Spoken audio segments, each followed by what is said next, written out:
Pastor McCoy, Howdy. let me just first of all thank you for the effect you had on Charlie Kirk.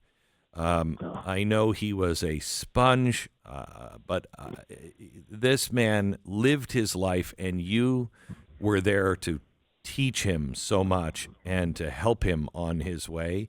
And the memorial service, it is a miracle I have prayed for 30 years.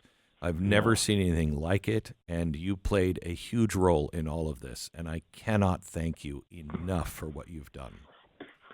Oh, well, Glenn, I thank you and all your listeners. I mean, America honored Charlie, and you're right. The man was a sponge. I mean, he would ask me a question about a specific theological issue, and then the next day he'd be an expert on it.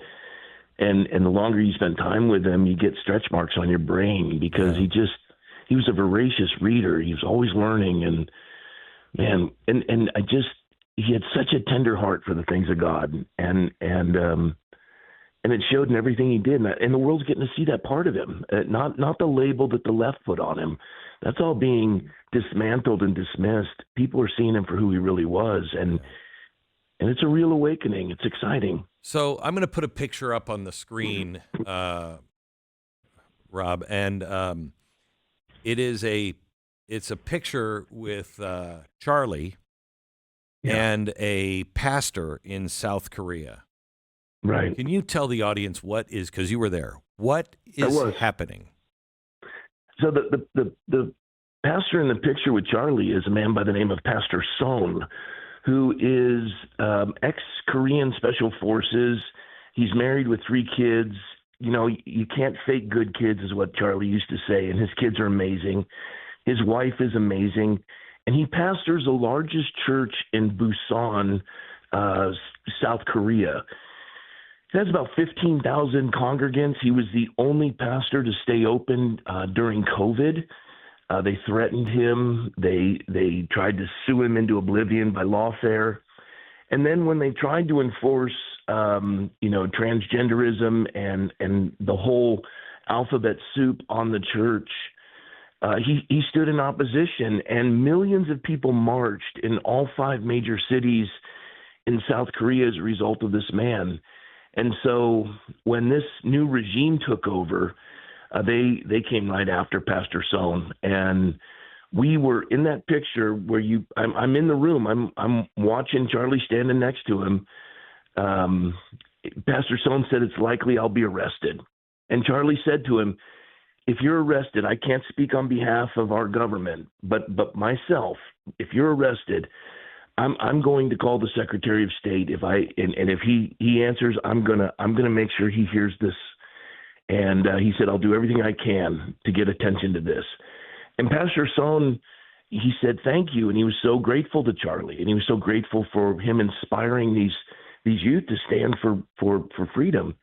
And of course, we landed on Monday. My phone blew up, and Pastor Son was in prison. Charlie called me. He said, "Get me all the information in regards to what he's being charged with, and where he's being detained." I got it all to him. I got the videos, and he said we're gonna feature it on my program. And as you know, a bullet took our friend's life, and I just committed to Charlie in my own heart. I'm going to support Pastor Son. So I'm leaving Thursday. I'm flying over to take his pulpit because he's in prison, and I'm gonna go there and just contend. And I don't care what they do to me. If the world doesn't wake up, that when you start raiding churches and imprisoning pastors, and South Korea thinks that America will lose 36,224 U.S. personnel to stop the Chinese from invading you and set that 38th parallel, and you're going to do this? You're going to infringe on religious liberty? No. So I'm going over there. Well, I will tell you that, Build Up Korea was the event that Charlie was attending, and these people are amazing. It's a little TPUSA over in Korea, and Mina Kim, who I know, was in my office yesterday, and I made the same commitment to her that Charlie made, and that you I just love it. made. and we're going to take care of her security. We are going to watch over her. We're also, I don't know how we're going to do this, but we need to raise $1 million to just because they lost all sponsors. Everybody just walked away because everybody is afraid of this new regime. This new regime is really bad. They've opened up the borders, and all these Chinese illegals are coming into Korea. They're just destroying Korea and turning it over to the Chinese. And it's becoming very, very anti-American. Not the people of South Korea, but the government of South Korea. And they are attacking the churches because that's what communists do. They have to destroy the church. And, you know, there's another story today in Europe that there are places now in Europe you can't get to Bible Gateway. You can't read the Bible online. It's hate speech, and they are closing down scriptures in Europe of all places. This is sweeping the world. It is. And it is. And as I was talking to Mina, I because I wasn't paying attention to what was happening in South Korea. And I thought, they're surrounding us. It's a noose. They are surrounding us. And if America doesn't wake up, if the churches don't wake up, because that's the only answer. The only answer is God at this point. That's it. And if the churches don't wake up and start remembering their responsibility, and people don't start remembering who we actually are as Americans, the whole world plunges into darkness. Absolutely right. You know, Jonathan Mayhew, Eastern Seaboard minister during the War of Independence, when they were all bagging on him saying, you know, you need to submit to King George because Romans 13 says submit to all positions of authority that are appointed by God. And he pointed out, he said, yeah, but they're there for our good, the scripture says. And when they cease to do good, they cease to be the authority. And he coined the phrase that inspired the War of Independence. He said, disobedience to tyrants is obedience to God. And we just watched America restore probably another 50 years of liberty because of Charlie Kirk's efforts, inspiring pastors and awakening them. And when they were telling us the church was non-essential in California, Charlie stood by me when I defied the governor. And when you saw that memorial service on Sunday, I'm the first guy who came out, and I was asked to present the gospel and give a call to Christ. And I'm a minister by trade, Glenn. But now I need to run for office because all the politicians were there were preaching the gospel. That's a direct influence of Charlie. When the church stands, good government happens with good people. And there's the largest Christian population in Asia is in Korea. And they have been influenced by these mealy-mouthed ministers in America to just be compliant. And now they need to stand or they're going to lose everything. And that's Mina Kim. In a patriarchal society, this young woman stands. I call her Seabiscuit. She's tiny, but she's mighty. Oh, yeah. And she's standing and inspiring an entire generation. This was my third event.